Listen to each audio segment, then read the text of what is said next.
suivre si Web Info TV ñooy am mbégte contentement retrouver waat leen si sunuy invité de la rédaction numéro bu bees ak si contexte bu bees mais également ñu ànd ci benn kilifa boo xam te ni daanaka gis ngeen ko sunuy plateforme ko gisaat ko mais cette fois-ci l'actualité oblige ndax fi ñu jógee muy le maire de la commune de Biscuiterie mais également mooy président NGB Club moo nekk également président sortant de la Ligue sénégalaise de football professionnel bu ma waxee Ligue sénégalaise de football professionnel certainement seen xel dina dem ci les dernières élections ak tollé bi ci am d'ailleurs loolu tax ñu invité ko ci pour ñu mun a waxtaan ñu andil ñu ci leeral li ci bëri li nga xam ne ni moom il est au cœur dinañu ci andil alors monsieur le maire monsieur le président deux fois ñu lay dalal Web Info. Merci beaucoup Sadio Fati maa ngi lay nuyu di la gërëm di la sant di nuyu vraiment fidèle internaute Web Info yi. yi nekk d'abord dans la communauté NGB yi nekk Dakar yu nekk Sénégal ak yi nekk dans la diaspora ak ci monde bi yëpp. di kontaan ci dellusiwaat fii encore une fois. di waxtaan ak yéen ci actualité bi sportive ak yeneen actualité yëpp. et vraiment di leen remercier bu baax a baax et puis di leen encourager ci liggéey bi ngeen def. c'est un plaisir ñu lay dalal fii ñun ñoo lay remercier ci temps bi disponibilité bi ndaxte saa ñu la soxlaa nga ñëw ànd ak ñun ngay sunu kilifa également ci gox bi alors l'actualité oblige monsieur le maire ngay également conseiller ville de Dakar tollé bi mooy Barthélémy Diaz jëlee nañ ko ville de Dakar.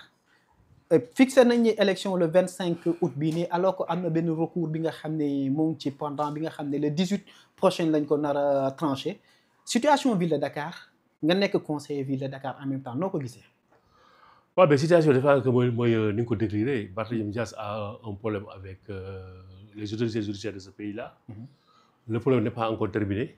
Là aussi il faut que ñu ko ma nga à la Cour suprême.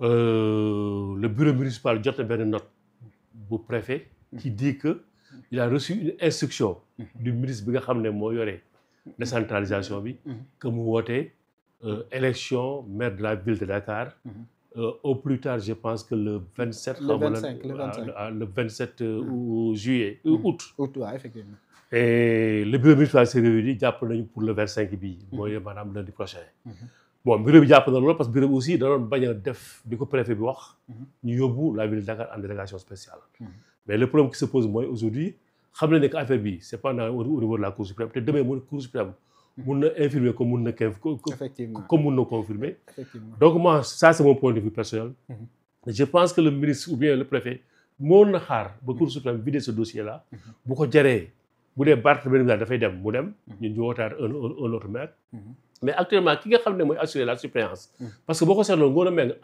assuré wul sax l'intérêt mais la suppléance lay assuré mun na ko continuer ba ñu vider dossier bi 1 mois 2 mois 3 mois bu ñu ko vider ab ñu def élection yi mais malheureusement cela ne s'est pas passé donc gëm naa ne daal vraiment ci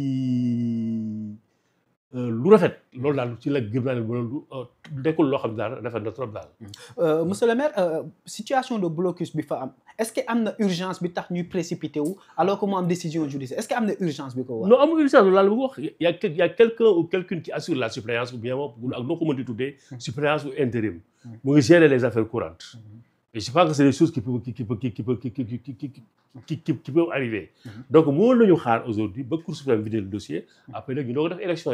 Mais ce qui est aujourd'hui, nous devons Cour suprême am nu mu prononcé woo mais su prononcé woo leneen aussi fekk ñu élire un maire ko jibiwaat ko maire de la ville de Dakar après jibiwaat encore jaar affaire delawaat ko Barthélémy Dias situation inédite lay nekk situation inédite lay doon quoi je pense que jaru ko et puis bon léegi on nous dit que sax ci mois de septembre bi Cour suprême dina réunir c'est vrai ou c'est pas vrai mais ce qui est sûr mooy avant le mois de novembre la Cour suprême va vider ce dossier là donc on pouvait entendre aujourd'hui jusqu'au mois de décembre pour élire un autre maire parce que aussi quoi qu'on puisse dire c'est pas aussi très urgent parce que Ngoné Meng qui est la première adjointe de la ville de Dakar a fait 8 mois on pouvait au moins l'attendre 2 ou 3 mois mu continuer voilà mu continuer assurer la suppléance. ok mais bu fekkee beneen bi mooy bu fekkee dem nañ ba ci biir fal beneen maire situation inédite bi Barthélémy Diaz Cour suprême jox ko dëgg dans ce cas yow boobu nan lañ ciy génnee selon toi. je pense que dafay dellu soit parce que c'est le maire qui est élu au suffrage universel. Et aujourd'hui il n'y a pas d'alternative à la justice comme disait Badara Gadiaga. Donc tey bu juge bi génnee ne lii la ñu xam ne loolu la. comme ce qui s'est passé ci élection yi passé. defe naa loolu su amee am na. mais est-ce que le préfet à ce stade là am na possibilité ne ëllëg ngeen defaat 25 nañ ko retirer xaar décision cour suprême est-ce que stade ba décision bi génn noonu. mais à ce stade là li gënoon man li ma woon demandé préfet mooy élection yi mën a def le 25 na ko bàyyi. da ko renvoyé jusqu'à da ko renvoyé sine die ba cour suprême vider le dossier là et puis ñun ça nous met à l'aise quoi. effectivement parce que ba jusqu'à présent actuellement on connaît pas les candidats. dañ koy dégg nii rek. mais si on vient le jour ji. aujourd'hui c'est jeudi. demain c'est vendredi. procédure bi naka la. parce que là aussi la loi n'est pas claire. effectivement nous maires nous avons été élus au suffrage universel. et c'est les conseillers qui doivent élire le maire dans quelles conditions les maires que ñi bëgg a nekk candidat kañ la ñuy candidaté. est-ce que en séance tenante la ñuy candidaté. mais si arrive par exemple de manière extraordinaire. le jour de l'assemblée générale des élections le lundi. à 10 heures. ñu ne kan moo bëgg nekk maire 100 personnes yóbbu sa loxo. 100 yëpp yëkkati boobu si ca donc day gën a compliqué. même bu dee 50 sax ça va être compliqué. fan la ñuy jëlee bulletin de vote yi. tout ça c'est bon donc c'est des choses à préparer. donc pour le moment yooyu yëpp dama doon lancer un appel au ministre de la décentralisation et au préfet que cette affaire là vraiment bu ñu ko mënoon renvoyer pendant 1 mois 2 mois ba xaar ba ñuy vidé ba cour suprême vidé cette affaire là la première adjointe Ngoné Mbengue continuer son travail je pense que ce serait mieux. Bon maintenant nag est-ce que cette demande là n'est pas en retard est-ce que le processus n'est pas engagé ça pose problème mais loolu daal moo gënoon quoi. d'accord nga également maire situation réew mi compliqué na depuis un certain temps surtout situation économique bi daanaka les collectivités locales bi ñu ci bëri ñoo ngi koy wax bientôt 2 ans yenn ressources yi doon jóge ci seen tutelle yi daanaka lu bëri ñëwul nan ngeen di def ba assurer seen fonctionnement surtout communes yu mel ni commune Biscuiterie yi nga xam ne tout est urgence. bon de toute façon loolu la ñu constaté parce que pour être factuel. PACASEN 2024 ba léegi jotuñu ko. ba nii ba léegi peut-être fi ñu toll nii jotaguñ ko ba waxatuma laa bu 2025. donc man 2024 su ma ko jotoon tey defe naa je crois que sama chantier yu bari au niveau des pavages pare woon naa ko. malheureusement jotuñu ko donc loolu ça nous rend des difficultés dafay daal ay difficultés. bon li des mooy aujourd'hui dëkk bi situation économique bi xaw na compliqué boo xam ne. on se débrouille pour payer les salaires jusqu'à présent ba fi ñu wax daal bis actuellement ñu ngi fay les salaires à temps. mais ça pose problème mais nag man aujourd'hui moi je suis un travailleur. je suis industriel. ça je te le dis je suis dans le principe. mais pratiquement je peux dire que j'ai perdu pratiquement 25% de ma part de marché ah. sama chiffre d'affaires wàññi ko de 25%. maintenant est-ce que doit ma relance je pense que relance ma du mën a am. parce que si ce que je vois ci mois de juillet bi. mois de juin mois de juillet y a eu un petit léger mieux. parce que moi je suis dans un service boo nga xam ne qui est connexe au bâtiment. et le bâtiment tout le monde sait qu'aujourd'hui ça ça ne va pas. donc ce que je dis moi aujourd'hui au niveau de ma mairie. comme au niveau de mon professionnel. je sens qu'aujourd'hui l'économie du pays xaw na wàññeeku. voilà bon maintenant nag ce que le Sénégal lambda di sentir. peut-être man du ma ko sentir parce que nekk naa à un niveau ba nga xam ne. madame mooy jënd ceeb keneen mooy jënd leneen. mais man ci li may liggéey ressources yi ma doon am. sentir nga ni dëkk bi daal am na ci mais au niveau des collectivités yaa ngi wax ni salaire ak tout ça léegi est-ce que loolu noonu PACASEN ñëwul ak leneen tout ça. loolu noonu ambition yi ngeen am da koy freiner carrément parce que déjà. ba ngeen mais da koy freiner aujourd'hui xam nga Sénégalais loo ci mën di dégg rek. dañuy bëgg nga defandoo lépp en même temps. et dans un même jour. ñun bu ñu commencé avec le PACASEN le pavage dañuy commencé PACASEN di def benn côté. bu ñu commencé par exemple lëm gi. waa bi ñaari tel la ñuy suñu wàll. waa Bentali wax. am na benn partie aujourd'hui de Bentali boo xam ne aujourd'hui kenn pavé gu ko muy cité Bissap. ak partie bi nga xam ne mu ngi fay déféré côté HLM. ñooñu chaque jour il faut la pression sur nous. te l'argent n'est pas là l'argent n'est pas disponible. bien que l'argent c'est pas l'argent de l'État du Sénégal c'est l'argent de la Banque mondiale. effectivement bu war a ñëw si ñun. mais peut-être que xam nga qu'il y a l'unicité de caisse. ça pose problème. donc ces gens-là aujourd'hui ñu ngi def pression si ñun. donc ñun dans notre projection am nañu retard bu rëy a rëy. te man dama ne woon Biscuiterie sans sable. projet boobu fu mu toll. mais pratiquement je pourrais dire que j'étais à 80%. mais fa laa yem ba léegi mais je sais que. si depuis bientôt 2 ans avancé wul quoi. oui avancé wul pas depuis 1 an pratiquement avancé wul. et si j'avais reçu le PACASEN 2024 je pense que tey kenn waxatu ko. kon l'année prochaine salle de classe yi lay aborder. mais soo moytuwul l'année prochaine si budget bi mën naa defaraat. dama ci daan prévoir encore. avec mes ressources propres. parce que dootuma xaarati PACASEN pour continuer ce pavage là en 2026. ba ngay ñëw am na projet yu am solo yi nga Biscuiterie sans sable bokk na ci également commissariat bu bees bi. bokk na ci centre de santé bi nga doon wax. nga am tellement de projets yoo xam te ni campagne nga ko ba ñu fal la am na yoo ci réaliser yi ci des blocage administratif la fan nga toll au niveau des promesses yi nga xam ne defoon nga ko ci campagne bi en termes bon promesses yi li ma mën a wax mooy par exemple aujourd'hui bon Biscuiterie yi sans sable bi pratiquement pour mu yegg direct problème mais je pense que je vais tout faire parce que moi j'avais prévu qu'en 2024 mu jeex mais dina dem ba 2025 et 2026 mais man j'avais prévu que 2024 bi yëpp ak début 2025 dina jeex malheureusement j'ai pas reçu l'argent de 2024 donc loolu ça a traîné maintenant pour le poste de santé ñu ngi ci ça ralentit aussi parce que aussi décaisser xaalis bi aussi dafa ça pose problème tout ça ce qui fait que aussi affaire bi yéex na mais les populations vont comprendre on va essayer de les expliquer mais moi tout ce que je dis parce que boo gisee ba doon wax naan Biscuiterie sans sable c'était d'abord pour lutter pour l'environnement et pour lutter aussi pour la santé parce que moi je me suis toujours dit que ne la santé ce n'est pas du xaar ba feebar doo ko faju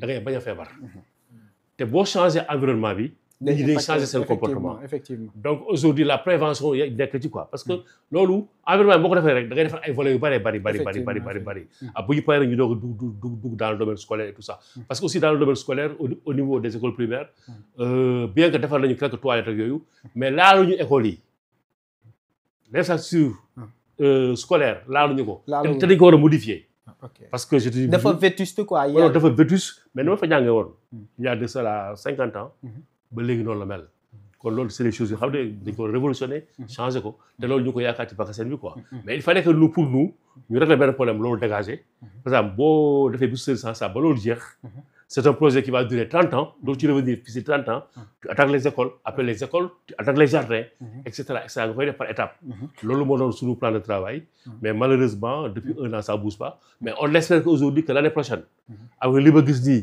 ak l'exécution budgétaire bi ma gis léegi xam naa ne aujourd'hui sur le plan budgétaire fiscalement pratiquement il y a eu des progrès effectivement parce que éventail bi élargi nañ ko il y a eu des progrès ça aussi il faut le reconnaître sur le plan de la fiscalité bien que ñun ñi nga xam ne ñoo ko doon supporter ñi nga xaw a dee effectivement mais na éventail bi gën a yaatu ñi nga xam ne ñoo ko doon supporter ñu wàññi leen ko effectivement là c'est ce qu'on demande peut-être que d'ici ak mois d'avril bi mu am benn avancée peut-être que politique bi lancé wu mais wait and see mais ce qu'on dit aussi mooy aussi autorités yi am na lu ñu doon wootee dañoo war a ñu tax suñu biir mais ñoom aussi dañu commencé tax seen biir ñu train de vie de l'État loolu dinañ ci ñëw nga wax mais buñ pour ñu mën a daaneel commune de Biscuiterie occupation anarchique aussi nekk na loo xam te sonal na leen torop am ngeen ci solution Biscuiterie ak lan ngeen ci def comme Sadio nous n'avons pas la police d'État la police municipale n'existe même pas il y a des choses que l'on ne peut pas faire tey Sadio bu naa la fekk fi nga def saabal ma génne la fi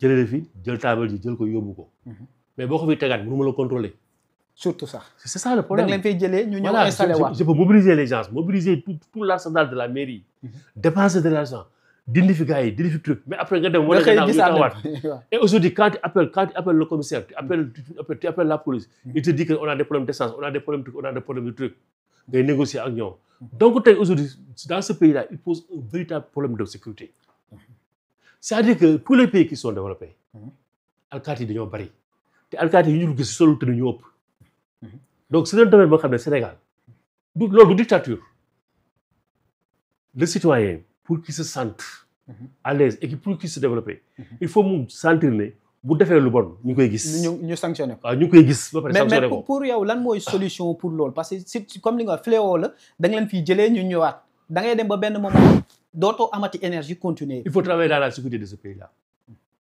il faut travailler sur l'information il faut recruter beaucoup de policiers je me rappelle en 2003-2004 quand on recrutait les enseignants et je le disais avec le gouvernement Abdoulaye Wade li ngeen def erreur la si vous recrutez un enseignant il faut recruter 2 policiers parce qu'un enseignant a vocation à former des contestataires et quand il y a des contestataires il faut la sécurité avant tout mais la sécurité avant tout mais des pays comme le Maroc comme l'Algérie tous ces pays là qui sont développés qui sont en Afrique même Gambie gi ba fa dem la sécurité avant tout gis nga boo duggee ci dëkk bi mais chaque point yi ngay gis dafa bari foo tourner am na alkaati dëkk da nga war a sentir en sécurité mais Sénégal on est trop ouvert ku ñëw jàll parfois même et parfois ça me jaaxaluma que Tahirou Sarr di am ay militants parce que des fois il pose de vrais problèmes am na fi ay militants de Web Info non c'est des choses parce qu'il pose de vrais problèmes et ces problèmes là bu question c'est pas contre l'étranger mais il faut dire aussi que dans ce pays là dëkk dañ koy organiser est-ce que tu vois tey di nga jógee man damaa jógee fii jógee aéroport de Diass ñëw ba fii bëgg si Dakar wala bu jógee du ma gis ku ma arrêté loolu boo yoroon boo yor bon je vois que depuis un an alkaati yi ñu xaw a bëri si mais aujourd'hui dans le recrutement dans la fonction publique nañu favoriser aujourd'hui la sécurité ensuite nañu favoriser aussi su wala su ma gis que décongestionner les prisons surtout voilà et ensuite les jeunes yi nga xam ne ñu ngi dem ci yeneen yoo xam du noonu pas ñu yóbbu leen prison mais ñu yóbbu leen dans les champs ñu dem bay voilà waa liggéey parce que dëkk bi il faut ñu liggéey ko. waaw parce que tëdd ak entraînement ak lekk rek la ñu c'est ça le problème. voilà le problème tëgg toog waxtaan. entraîner parce que nit saa yeewoo rek war na am lu mën a def lu war a def. effectivement c'est pour cela des gens comme vous ñun dañu leen di digal ci li ngeen def ngeen ciy góorgóorlu. parce que chacun doit pouvoir faire quelque chose. incha allah dinañ ci gën a góorgóorlu. alors objectif émission bi mooy débat sur le sport. ndaxte mooy actualité mais laataa ñu ñëw bëgg nañ nga jox ñu benn aperçu si tolluwaay régime bi ils font bientôt 2 ans parce que ñoo ci 15 mois bañ toogee ba léegi fonctionnement réew mi noo ko gisee de manière générale. bon ça bouge pas pour le moment. mais ce qui est sûr mooy réew ñaari bopp mënu ko doxal. loolu il faut que ñu nangu ko. Il y a un premier ministre qui est très populaire, il y a un président qui est impopulaire, mais il faut qu'on sache que le président de la République, c'est le président de la République, le premier ministre, c'est le premier ministre. C'est lui qui est élu. Mais il est difficile d'être un premier ministre pendant 5 ans. Ah bon? Il est très difficile. Ah, si je le connais dans le monde, exemple, c'est des exemples rares. Je crois que Boun Abdallah Dionne a fait 4 ans au moins. Il a fait 4 ans. Oui, mais d'être un premier ministre pendant 5 ans, c'est extrêmement difficile. Et le premier ministre en général dans le régime actuel du Sénégal régime Sénégal nu mu xamee ni ñu ko tracé ak ni ñu ko defee sur le plan de la constitution fusible donc tey et ces deux là que ce soit le président de la République ak le premier ministre ils sont obligés d'aller ensemble donc il y a beaucoup de choses aujourd'hui il faut que ñu négocier ko entre ñoom parce que ànd aussi dafa metti ànd neexul comme on dit boo leen àndee am da ngeen yokku te boo leen yokkoo problème day gën a bari. effectivement tey Sadio tu es mon frère ñoo bokk ndey ak baay ñu ngi ànd. célibataire nga may célibataire on n'a pas de problème. mais une fois que nga jël jabar ma jël jabar. problème bi daan toog nga ne nañ jënd shawarma mais boo amee jabar ma am jabar sa jabar daan non shawarma bëggul shawarma man sama jabar man amul nga la bëgg. déjà problème yaa ngi ñëw bu doom ñëwee encore problème yi di gën a ñëw. njaboot ji nu muy gën a voilà lu gën a mag di ko ñëw donc aujourd'hui tout ça c'est des choses yoo xam ne. dañ koy restaurer c'est dans la nature humaine. tout ça c'est humain et ensuite nit aussi parfois dafa am ay ambition gis-gisu tey bi doon gis-gisu suba bi. effectivement donc c'est des choses à gérer.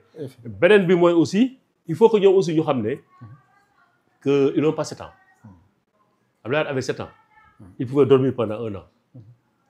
di làmbaatoo yooyu. ils ont 5 ans. Senghor avait Macky dans ci premier mandat il avait 7 ans. mais ils ont 5 ans. 5 ans te bientôt 2 ans. 2 ans la. dernière année bi année électorale la.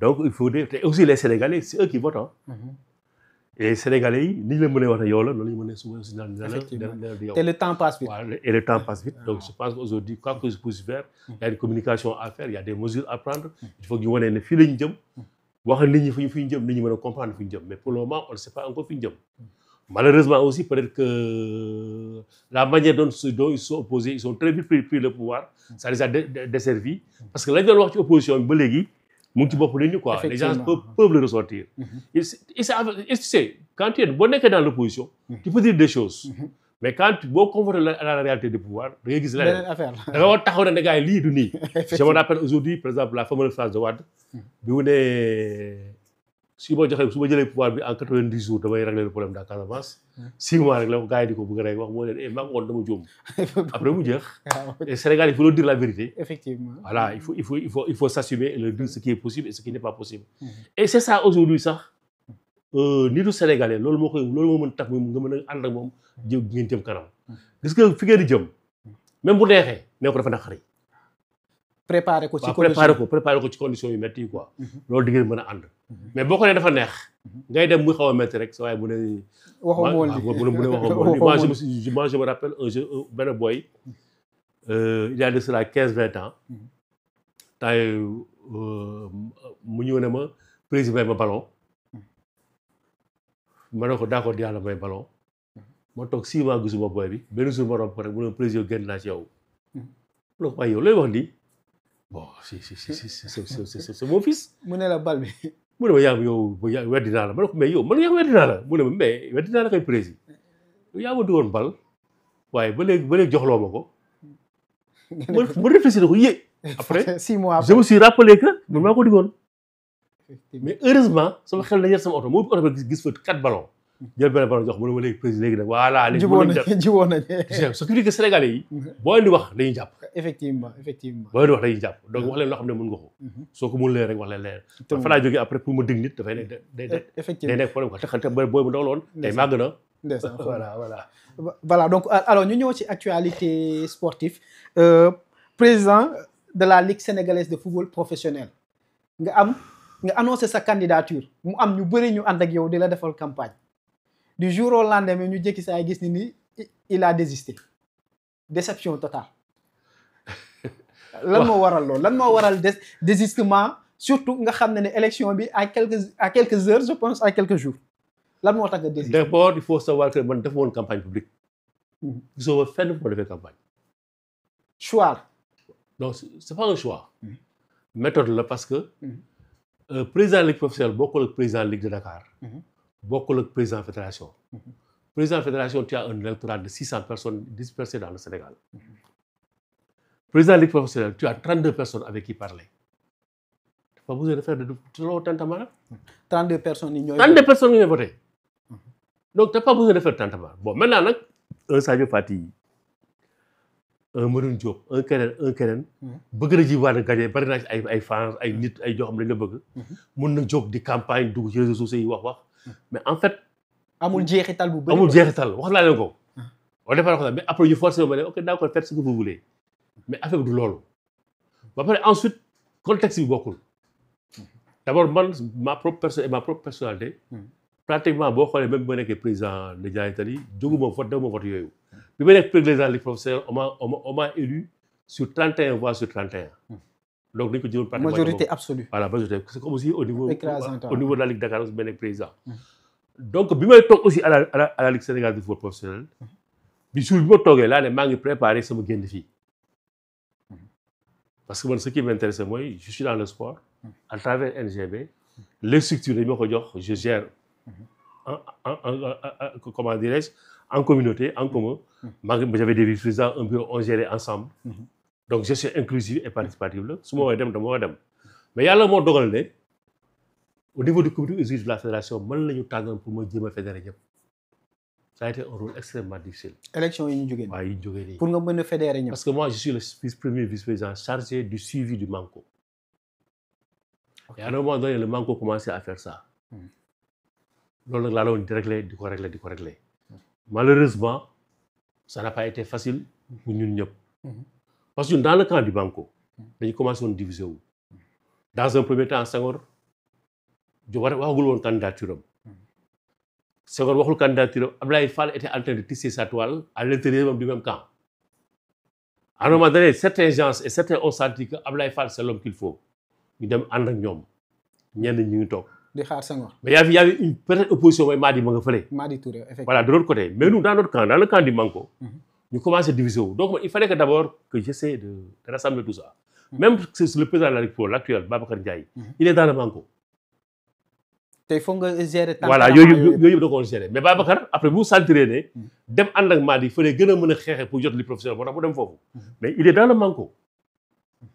Ablaye Sow aussi qui était aujourd'hui un de mes comment dirais-je. un candidat. moom aussi il est dans le Manko mais il est du côté de Ablaye Fall. mooy Ablaye Seydou Sow. donc tout ça s'est passé. man aussi je suis le premier vice-président de Senghor. man topp ci moom nu ma ko lâché. ok donc et c'est ça Ablaye Fall j'ai de très bonnes relations avec lui. mais tout ça mais quand j'ai senti que le camp de Senghor ba nga xam ne moom laa gënoon jege. mu ngi jéem a dem vers le camp de Madi Touré. c'est là où j'ai dit que ne jawatu ko. et nga sentir que nii. voilà. trahison nga ko gisee wala. non pas trahison non. nan nga ko gisee non trahison. d'abord il faut savoir que moi j'ai six vice-présidents. donc j'ai 7 vice-présidents. mon premier vice-président c'est Seydou Sané dem na camp wu Ablaye Fall. mon deuxième vice-président c'est Omar Samb. dem na camp wu Ablaye Fall. mon troisième vice-président c'est Babacar Ndiaye. il est candidat contre moi-même. Babacar Ndiaye waaw. c'est mon troisième vice-président. mon quatrième vice-président. Momar Lo. il est du Jaraaf son président qui est Cheikh Seck est du camp de Ablaye Fall. daanaka Ablaye Fall. waaw mon cinquième vice-président. qui est Pape Sidilo, il dem na ci Ablaye Fall. Le 6e vice-président, qui est Ablaye Gueye, son président, qui est le président de Sadbourg et Ablaye Fall. Donc j'étais dans une situation qui n'est pas aisée. Et puis moi je dis une chose, c'est mes amis, on a travaillé ensemble, on a bien travaillé, ils savaient aujourd'hui que nous avons bien travaillé. Mais quand ils sont dans un camp, il y a une logique de camp qui se joue. Effectivement. Mesure du temps. Voilà, logique de camp. Parce que c'est le camp, moi, aujourd'hui, nous avons une ligue professionnelle, une ligue amateur, une ligue. Ok, donc, pratiquement, je suis camp, mais je suis camp qui est très moi, Augustin. Voilà. Que je suis carrément, Babacar Dia est camp au Mali. Et moi, aujourd'hui, le camp d'Augustin, beaucoup de monde, parce qu'Augustin, à un moment donné, c'est sans différence. Il voudrait que vous ayez le deuxième tour, moi, je Mali. Moi, je voudrais que Augustin, au deuxième tour, moi, Ablaye Fall. Donc, aussi, àdduna bi yenn ànd yi am na yoo xam ne waru ko yàq. Et maintenant, pour les mettre à l'aise, je me suis retiré. maanaam yow relation humaine bi nga doon privilégié ak li nga xam ne liggéey ngeen ko pendant des années sàmm manko bi moo tax nga génn. Mais loolu mooy indi lii. bàyyi leen. Mais loolu mooy indi lii même en cours de saison. En cours de mandat. Parfois da ngay sentir loo xam ne boo ko xëccee wala nga laaj ko mu yàq da ngay bàyyi pour groupe bi mën a soudé wu. Yéen sax yéen a ko wax waa Niary Tally. Yéen vous disiez que mais Ablaye Sow dafa mel ni mooy premier vice-président bi. Mais tout ça c'est pour les permettre ñu nekk ensemble. di travailler ensemble nga nekk fële di boole nit ñi quoi. C'est-à-dire vu de l'extérieur mënoo comprendre li ngay wax. Voilà donc ça. Et aujourd'hui tout ce que nous avons dans ce football là. C'est parce que d'abord on a duré. On a travaillé dur. Mais aussi on a travaillé dans l'unité. Il arrive des moments nag que moom jaxasoo mais dañuy fexe ba jaxasoo bi du feeñ. Donc loolu waruñu ko yàq ci ay ambition personnelle. Effectivement. Donc, et aujourd'hui heureusement quoi qu'on puisse dire Augustin celui qui incarnait le Manko mais c'est le camp du Manko qui a gagné. Les gens qui étaient dans le Manko ñu nekk Ablaye Fall ñoo gën a bari. non ñoom ñoo gagné. Effectivement mais à un moment donné aussi ki nga xam ne mooy sa successeur. ci dans le cadre de campagne am na cadre yoo xam te peut-être waxoon na ko ci partenaires yi nga xam ne ni waxoon na xaw ma dañ koy décrocher mu ne yow nga penser ci beneen camp. Alors ça a fait toller si internautes yi mais gisuñu benn yoon nga wax ci c'est quoi. Jaru ko woon peut-être que j'ai parlé au dernier moment après moom mu intervenir mais dans cette même nuit là ay nitam ñoo nañu wax ak man le lendemain jour élection yi demande na pardon pour de campagne la mais teg nañ ko fële. mais président xam nga yow nekkoo yow kenn. maanaam da nga am mbooloo bu rëy boo xam te dafa ànd ak yow. souvent nit ñi bu ñu déggee dara ci réseaux sociaux yi li ñuy xaar ñi nga àndal wala ñi nga xam ne bëgg nañ dañuy bëgg a répliquer mais souvent dañuy naan Djibril Wade du ci communiquer dañ koy attaquer wala day dégg dara mais du ci communiquer yow loolu bu la parvenir lan nga ci parce que je fais référence li nga wax nii quoi en fait. alors c'est-à-dire que bon am na yoo xam ne pratiquement dafa jarul polémiquer. C'est-à-dire que voir aujourd'hui un contrat qui te rapporte 200 millions tout et 100 millions nga koy bàyyi mais il faut nga def xam nga te li pro boo xam ne yorul dara. Et si ce même truc-là, on était en train de travailler avec quelqu'un, il y a quelqu'un qui est avec lui, Moko Indi, Algaf Diagne, qui est le président de Wildad, Moko Indi le même contrat, et on travaille sur ce contrat-là. Mais il est lolo. Donc, entre nous, dans notre groupe, au niveau des 32 clubs, au niveau des dirigeants et des vice-présidents, on comprenait que d'abord, peut-être que c'était des propos de campagne, quoi. Ok. Bon, mais après. Mais après, bon, je crois que la veille de l'élection, 2 jours avant les élections, j'ai expliqué. Donc, c'est des choses que je des propos de campagne. Pour qui me connaît, bailler un contrat, et puis le contrat, je ne le voyais même pas. Et je pense que après, on s'est parlé. Et il a reconnu que oui, après. Si on défendre sa bilan sur le football professionnel, là, ce que vous réalisé.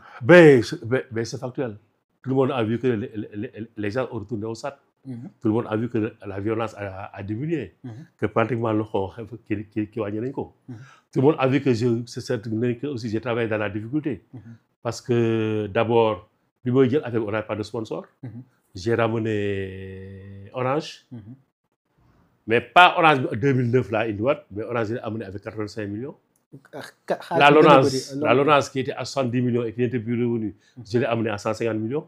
Red, ils sont à 200 millions. Quand on démarre la saison là, ça c'est une bonne la Ligue professionnelle aura pratiquement va démarrer avec 300 millions d'euros. Donc, ensuite, les compositions, tout le monde a vu, la presse, tout le monde a vu qu'il y a eu une amélioration. Effectivement. Les clubs, au niveau des supporters, tout ça, qu'il y a eu des améliorations. Bon, l'IGS Moron Rek, aujourd'hui, on a commencé, moi j'ai commencé par un symposium, un document de référence, au président de la République.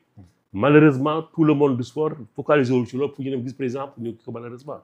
Ensuite, quand j'ai signé un contrat avec la LONASE pour 2 ans, 2 ans et demi, nous avons renouvelé. Il y a eu les troubles sociaux qui ont été la Diop Néout Fort. Nous avons fait ministre des Sports. Qui a remplacé? Nous avons renouvelé.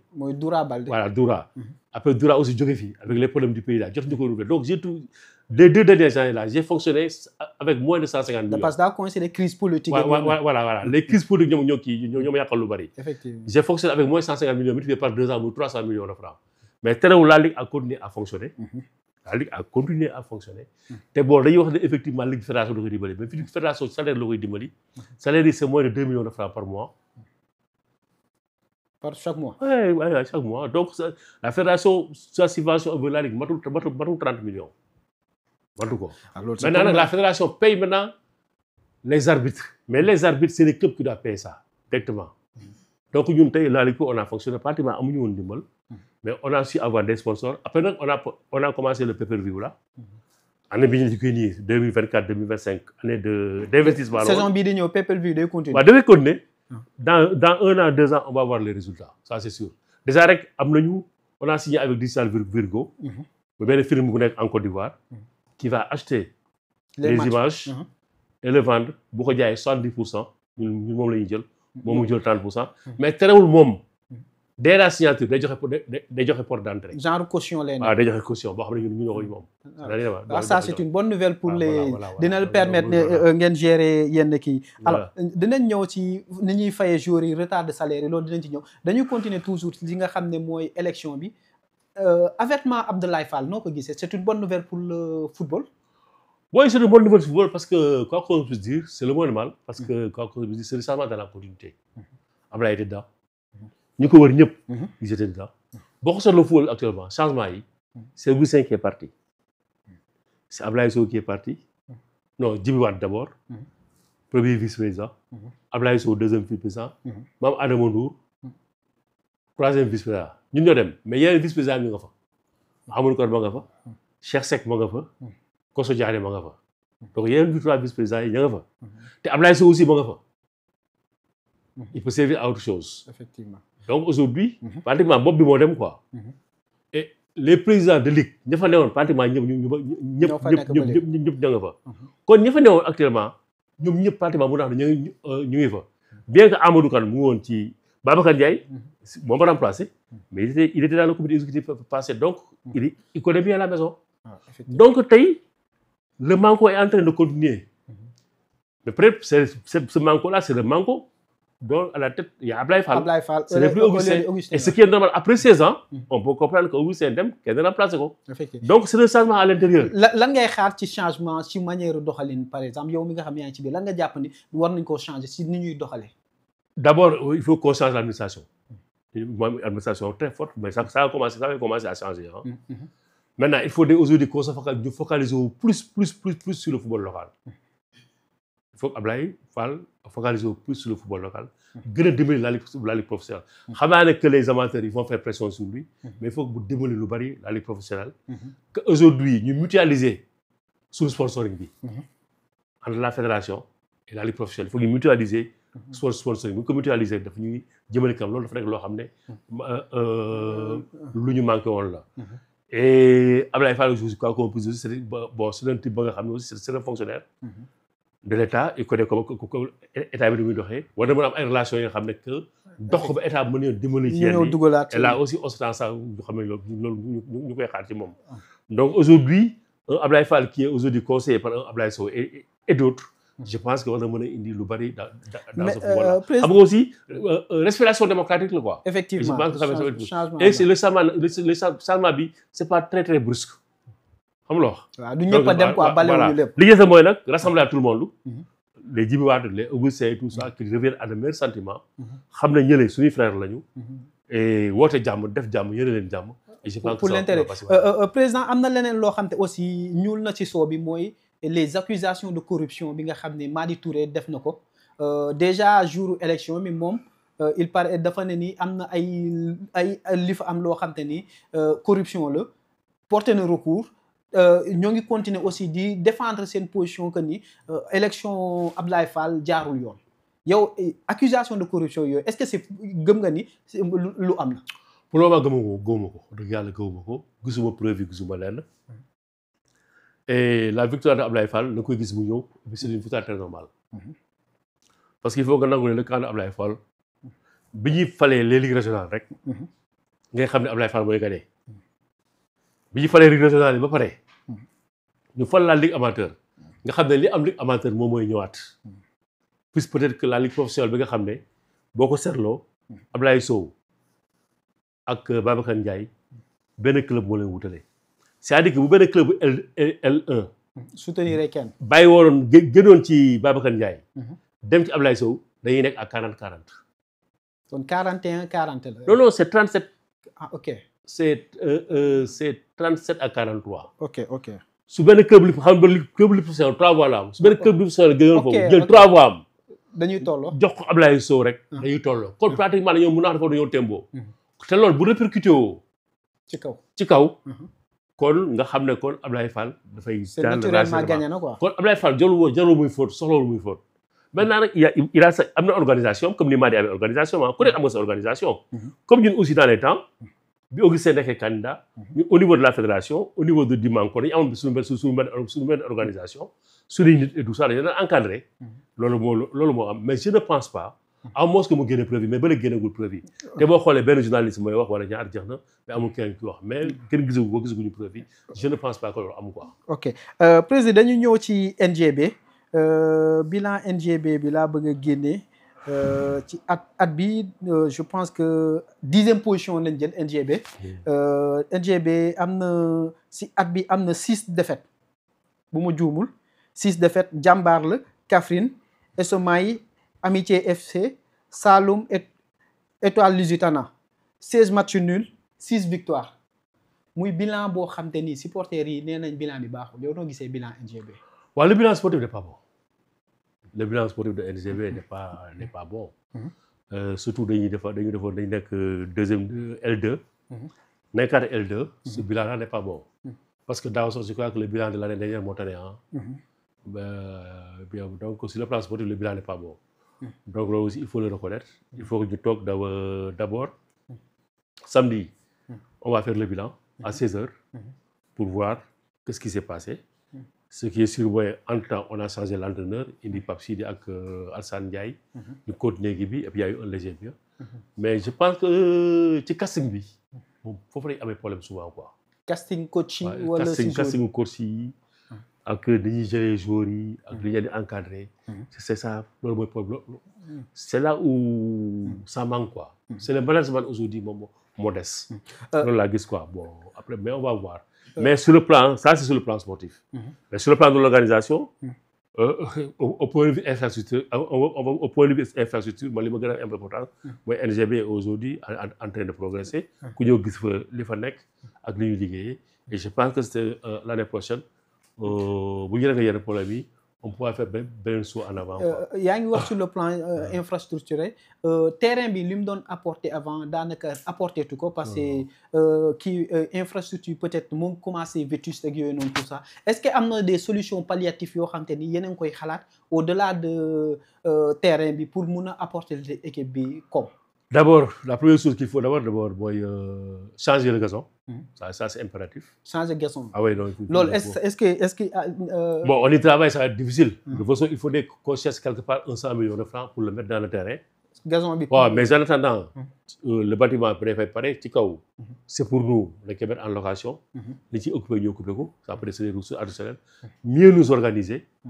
Et maintenant que la collaboration avec les mairies discuter des grandes cas soit plus franche et que les mairies aussi fassent des efforts. Ensuite, il faut que les populations puissent s'impliquer de plus en plus. Et ensuite, au point de vue managérial, ñu gën a innover quoi. Parce que daal nañu innover yàgg na mais gën nañu ko def. Parce que on est sur le sport dañuy wàcc duñu wàcc ba taluñu dara quoi. que ñu koy waxtaanee en off. Le merchandising doxatul trop. Donc c'est des choses qu'il faut prendre en main. Mais ce qui est sûr mooy on a besoin aujourd'hui de NGB un changement au sommet. Effectivement. Waaw. Question boobu laa la bëgg a poser. Non, c'est ça, c'est ça. Ça, c'est une chose. On a besoin au niveau de NGB, pas bouleversement, mais de changement au niveau du sommet. Au sommet. Est-ce que Parce que, quoi qu'on puisse dire, moi, je l'ai dit, depuis 3 ans encore, j'ai plafonné. Est-ce que par exemple, même certaines de mes décisions, après, il y a rendu compte que c'est des erreurs. Est-ce que tu as compris? Parce que peut-être que d'abord, débloquer, mais après, je ne prends pas la bonne décision. Donc, ça, c'est des choses, bon, c'est inhérent à l'homme. Adduna moo demee noonu. Effectivement. waaw doole ba ma amoon amatuma ko. gis-gis ba ma amoon dafay wàññeeku. même sooy doon oto sax. boo amee 20 ans boo amee 25 ans 30 ans booy doon oto boo amee 50 ans nga xam ne sa vision baaxatul. da nga def ndànk. Effectivement. est-ce que tu as compris. des fois nga ñëw ci rond point sax yéeg rond point bi fekk da nga ko jàdd. parce que vision ak vision booy bi doon benn. Effectivement. donc c'est des choses qui sont là. il faut qu'aujourd'hui comme assemblée générale il faut mu déterminer loolu il faut que ñu waxtaan ci. et c'est des choses qu'il faut affronter. est-ce que pare ngeen comme par exemple comme li nga wax muy yow Père Kara Père Moustique ñun ñëpp. comme man ak sama génération man ak sama génération pare nañu. pare ngeen pour joxe lengen jeunes yi. non pare nañu yéen la ñuy xaar. ah te maa jël président. non pare nañu. ça je vous dis pare nañu. non je vous assure pare nañu. ah bon. oui pare nañu xam nga des fois. pour voir que ça est-ce que vert la wala rouge j'ai besoin d'attendre 3 secondes 10 secondes 20 secondes pour xam ne lii vert la alors que bu dee booy bi la da koy gis nii donc il faut savoir que il faut kii quoi donc aujourd'hui mais kenn du ñu dàq ñu dem da ngeen di reculer rek dañ ko jox gars yi assumer ko accompagner leen non du sa accompagner da ngeen dem boo leen defee erreur ñu ñëw taxaw leen def ngeen erreur ngeen dugg ci biir daanu gaañu faju après ñu jóg demaat. C'est ça la vie. Ah, kon la jeunesse de NGB jël leen seen responsabilité bopp. C'est comme ça la vie. Mais il faut que nag tey aussi que les autorités que les maires yi les conseils municipaux acceptent aussi parce que NGB du amul ko amati. am na benn nit ñaari ne ñoo jël dugal seen xaalis. loolu nag maire yi ñoo ko def. parce que à ce moment que je continue à faire ça. donc loolu aussi il faut mais il y a une infrastructure qui est là, il y a un bien qui est là, on s'est battu pour que ce bien-là appartienne au club, ça appartient au club. On le fructifie, les autres viennent pour 2 ans, 3 ans, les autres contribuent, mais après, cette contribution va s'arrêter, après on va faire des bénéfices. Donc ça demande un investissement. Wax nga bien bi, le bien mooy le terrain. Ouais. Terrain mais ça appartient à la commune de Biscuiterie wala ça appartient à NGB. NGB moom terrain. NGB, même am na ay conseils municipaux de Biscuiterie yu ma ci bare. Ça appartient au club, parce que moi je veux que le club se développe de lui-même, de l'indépendance. Mais cela n'empêche pas que maire yi dañ ko dimbali. Mais ñaari maire yi lan mooy seen apport ci club bi. Pour le moment c'est pas encore grand, Biscuiterie mooy def tuuti. Xam nga man d'abord je suis un peu gêné et puis un conflit d'intérêt. Déjà tey su ma gënoon présidence su Biscuiterie, puisque c'est présidence su NGB. Cela pourra me permettre en tant que maire ma subventionner lu ma neex. Mais su ma jógee benn subvention 50 millions 30 millions 40 millions jox leen ko. conflit d'intérêt dafa mel ni sama bopp laa ko jox conflit d'intérêt la moo tax dama ko éviter. moo tax je donne le minimum possible. Jean peut le faire mais moi je ne peux pas le faire. donc tey aujourd'hui moo tax ma ne il faut que les gens viennent que cette place là ce fauteuil là que je le cède. ça ne m'empêche pas d'être un militant de sport. c'est donc cette année ñëw entraînement cette année yuuxu sànni xeer. te moo dàq sax. waaw te moo dàq sax su ma bëggee corriger aussi ma corriger. lan moo bloqué implication des deux maires même au niveau des populations yenn saa yi da ngay dégg ñenn ñi ñu nekk fin fond dañu naan sentir ñu suñu bopp wala ñu nekk fee lan moo bloqué l'implication des deux maires mairie ci équipe bi lan moo ko bloqué. Parfois aussi c'est l'environnement, c'est le conseil municipal. Je dis aujourd'hui par exemple j'ai fait l'autre jour un communiqué. Communiqué bi grand-père def ma dugal ko dans le panel des conseillers de NGB. am ay conseillers di gën waaye affaire NGB waa ñaaytal la quoi xam nga kooku de sax ku su conseiller la indépendant. ils se sentent pas si. voilà donc ba léegi les gens sont dans le nawetaan waa ñii la. et aujourd'hui aussi un maire.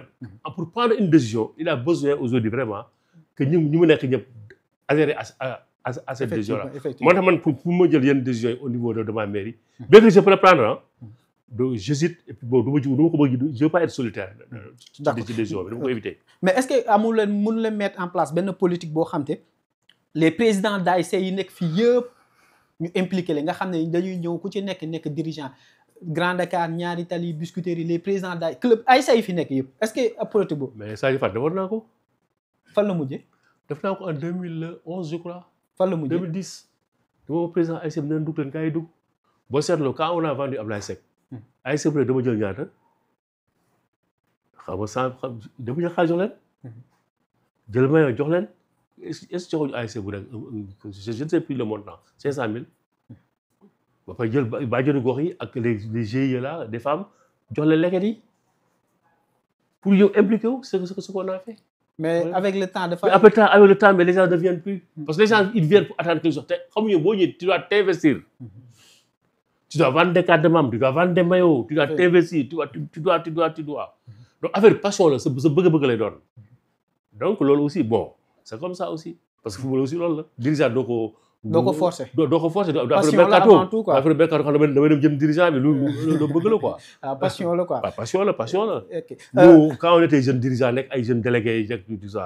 mais dañuy dem ci terrain ay terrain vagues yi di tracer terrain yi di dem jàlloo kër bi jënd poudre kër gi tracer terrain man ndax tracer terrain fii dafay jub xocc. passion la woon quoi xaaroo ci woon dërëm quoi. voilà xaaroo ci woon dërëm.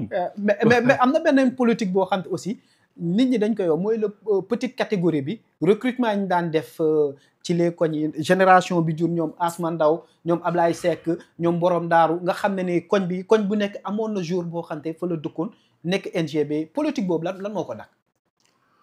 bon c'est que xam nga aussi quoi qu'on puisse dire mooy li ma wax affaire passion la. xam nga l'histoire de Ablaye Seck Asma Ndaw Imam et tout ça. ça a commencé à l'école Biscuiterie. bi ma nekk président comité de gestion ak le doyen le directeur Ablaye Diop. ñoom foofu la ñu commencé football di jël ko. après ñu suivre leen. c'est des choses comme ça que c'est des choses qu'il faut faire qu'il faut multiplier. bon ñu ngi ciy liggéey nag ñu ngi ciy liggéey. yéen a ngi récupérer ñu ngi ciy liggéey je viens tout de suite de terminer avec un ancien joueur de Niayes Tally. Sidat. qui a fait des études sur ça. ñu ngi ciy liggéey ñu ngi ciy waxtaan. et je pense qu'on doit pouvoir commencer parce que aujourd'hui soo bëggee équipe bi populaire. il faut que le joueur jóge comme koñu ambiance. parce que bu joueur bi bu jógee koñu ambiance. buy dem stade Demba Diop. day drainer ñu muy àndal ñëpp. c'est-à-dire que aussi loolu nag fam ku ñuy concurrencer te suñu adversaire la mooy làmb ji. waaw làmb ji ngi récupérer de. làmb ji mooy récupérer te làmb ji li ñuy récupérer ñun ñoo koy financer parce que mbëri ngeen dégg gis fi yëpp man dama leen wax chaque jour day ñëw ci man. c'est tout à fait ñëw ci man ne ma. prési lii dama am combat il faut nga jënd paquet de billets ma ne ma du ma jënd paquet de billets de paquet de billets bu ko jënd ko Niayes Tally mais n'est-ce pas mais in fine je sors de l'argent je le donne. naturellement waaw cet argent là. je dois le donner aux supporters de Niayes Tally jënd ko PM saan ko Niayes Tally. donc mbër mi mu ngi drainer waa Niayes Tally di leen yóbbu mais joueur yi moo drainer gars yi aussi yóbbu leen. parce que il faut que joueur bi dëkk ci koñ bi. di concurrencer mbër bi dëkk ci koñ bi. il faut que mu nekk marquage à la culotte. effectivement sinon la lutte va nous. damee. waaw va nous damer lépp yow. donc ça c'est des choses yoo xam réfléchir naa ci. je l'ai mis dans le panier. wax naa ko à la ligue professionnelle que Tëngéej du ko def Pikine du ko def parce que c'est un peu partout boo xoolee fi Niayes Tally bi yëpp ay mbër yu façon mbër yu bari ñoo fi nekk. koñ bu nekk ak mbër. mais koñ footballeur la war a gën a mën defar ko mbër. koñ bu nekk ak mbër Sénégalais football la gën a mën ak basket ko bëre. mais bëre bi léegi. mais ensuite. mais président est-ce que loolu. mais man mbër mi par exemple su ñëwee. dama ko ne dama la wax yow promoteur ñaata lay fay. amul mbër bu ñëw fii yëpp. peut-être à part Boy Dakar. ñoom ñëpp léppee moins de 200 000. ak li ñuy drainer yëpp. waaw te man ma lay jëndal 200 000 billets. après ki jënd 100 000 ki jënd 100 000. yow léegi loolu. nga jaayal billet promoteur yi après mu jël ci 200 000 fay la mais tu enrichis le promoteur. waaw doo ci am dara yow daanaka. moi je préfère le faire pour le footballeur. donc loolu ñun football dañu ci war a réfléchir.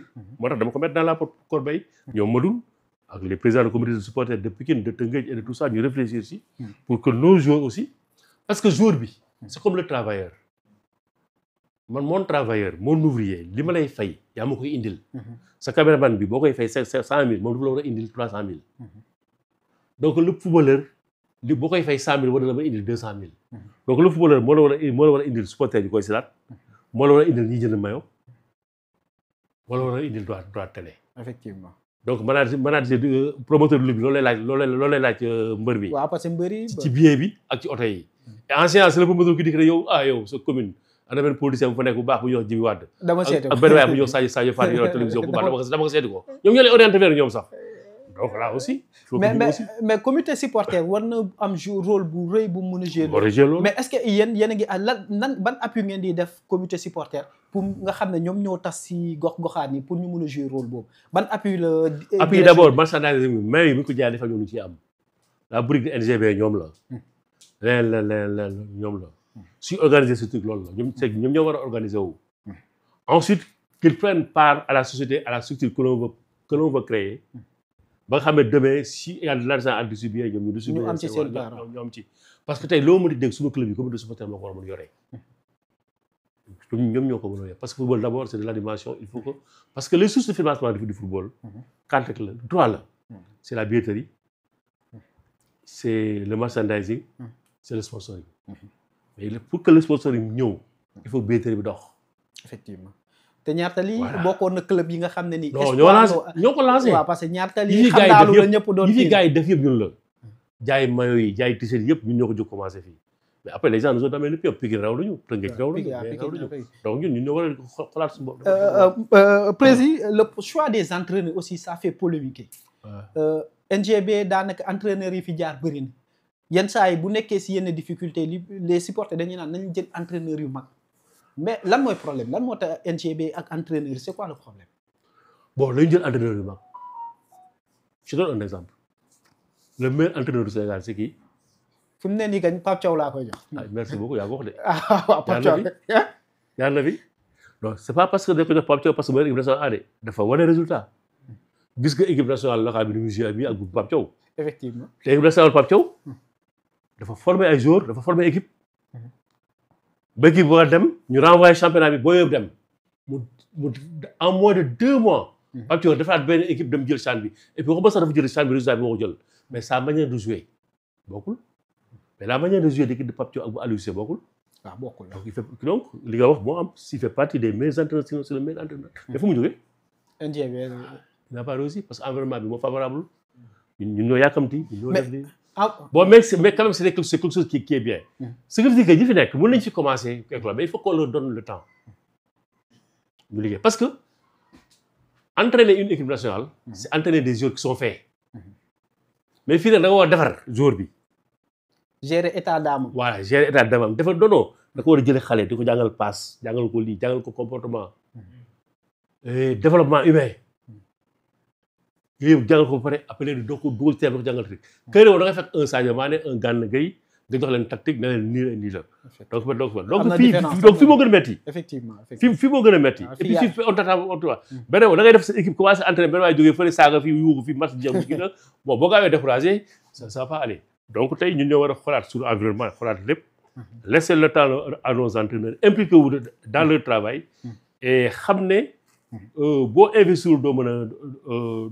doo mën a récolter les waaw doo mën a récolter. te un investissement ça demande du temps. nga koy xool di ko suuxat di ko arroser ba mu sax. effectivement loolu nag il faut qu'on se donne ce temps. te stade Demba Diop lan la yàqal NGB. lu bëree bëri yàq ambiance bi yëpp. waaw moo yàqal lépp mooy comme ceeb bu amul xorom. loolu moom ñu ngi doon xam moo jël lépp quoi. waaw moo jël lépp bon il faut ñu muñ ba mu pare. mais est-ce que projet bi yéen a ngi. déjà Demba Diop rek quand on jouait là-bas. chaque match bu doxalee da nga yóbbaale 1 million. parce que nit ñi dañuy ànd ak dox. voilà les grandes rencontres quand tu rencontres le Jaraaf quand tu rencontres Pikine quand tu rencontres Tëngéej. ensuite il y a l'ambiance et puis les gens collent à l'équipe. Effectivement. Et ça aussi cette pression là elle n'est pas négative elle est positive sur les joueurs c'est bien.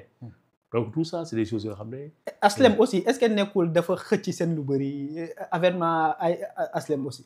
waaw am na mais non Demba Diop rek la. Demba Diop waaw Demba Diop Aslem am na lu ñu am lu bees. am nañ seen stade un grand terrain. boo xam ne vraiment ça servi d'exemple le terrain il est grand. ñu suñu terrain quand même superficie bi réyul pour entraînement quoi mais quand même ça vaut mieux que rien. Parfois ça mun nga ko bàyyi dem HLM mun nga ko bàyyi dem Castor. mais le fait d'avoir un terrain un siège social pour un club. c'est bien. c'est extrêmement bien. ñun ñoo ko fi am ak Jaraaf te Jaraaf ñun la toppandoo. club yi nga dégg fii yëpp ak Casa Sport léegi am na ko. à part ça c'était Jambar et Génération Foot. te ñooñu ay centres la. voilà c'est des centres. président je pense et il y a l'appui de l'étranger.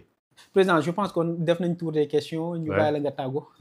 et merci beaucoup kontaan trop ci invitation bi di la nuyu di la gërëm di la sant yow sa collaborateur bi ak jigéen di liggéeyal yëpp. di leen demander vraiment ñaan leen yàlla. li ngeen def yàlla amiin teg loxoom. amiin yaa rabbi. et xam naa ne yàlla dem ba amal leen njëriñ. amiin ci njaboot gi. mu nekk gën a ngandam si jour de télé ba ñu dégg. et vraiment bu ma sañoon que comité NGB lu mu laal rek dafay. incha allah dafay jëm kanam. waaw. et di la wax ne aussi club bi ñuy wax léegi moo tax moo waral su waxtaan bi muy NGB si yéen a ko moom. ñun moomatuñ ko. faites-en vraiment votre propriété. incha allah et que li ngeen am ni yëpp moi je trouve que NGB moo ko moom. incha allah dinañ ci waaw gën man dama ne man NGB moo ko moom. te tey aujourd'hui pour développer le football. il faut nga am un appui sur l'extérieur il faut que ngay communiquer. et voilà un instrument qui peut nous permettre de communiquer. saa yu ko neexee. et li des mooy seet ban créneau la ñuy jaar ak nag ban carnaval la ñu war a mën jaar pour liggéey. ku nekk nag gis sa bopp. incha allah mais ce qui est important et ça c'est toujours mon vision. Qu'est-ce que NGB peut servir à ces populations pour que ces populations puissent se développer? That is the question.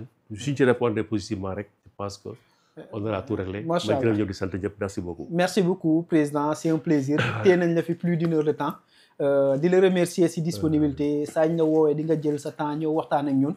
ngay également suñu conseiller di suñu référence ndaxte référence que si ñëpp képp ki nga xam ne dëkk na NGB idée NGB yaa ko émergé les deux communes yi nga xam ne muy Grand Dakar Biscuiterie ba ñu nit ñu koy promouvoir di ko tiitaroo fépp donc dañ la koy santé di la ko gërëm di la ñaanal suñu borom bàyyi la fi ba ci kanam a kanam may la gudd fan may la wér di la ñaanal lépp loo xam te yàlla am na ko te muy lu baax yàlla na la ko yàlla defal ndax mérité nga lépp bëgg nañ également bu jamono doxee Web Info bokk ci ñi nga xam ne ñu la sargal ndaxte mérité nga ko te liggéey nga ko ci gox bi alors donc di remercier ñi nga xam ne ñoom laa àndal c'est des purs fils de NGB ñoom ñëpp fii leen juddoo yaroo fi màggee fi ñoom ñëpp ku ci nekk gis na réalisation bi ku ci nekk am na domaine boo xam te fort nga ko te ñooy fi ñu leen di ñaan aussi yéen autorité ngeen accompagner projet bi ndaxte c'est un projet porté par des jeunes ñun ñooy financer suñu bopp ñooy def lépp donc média mënoo taxaw ñaan mais war ngeen ñoo mën a accompagner ci leneen donc mbokk internet yi lii leen ñaan andiloon di leen jox dig daje ba beneen yoon incha allah jërë ngeen jëf. merci beaucoup.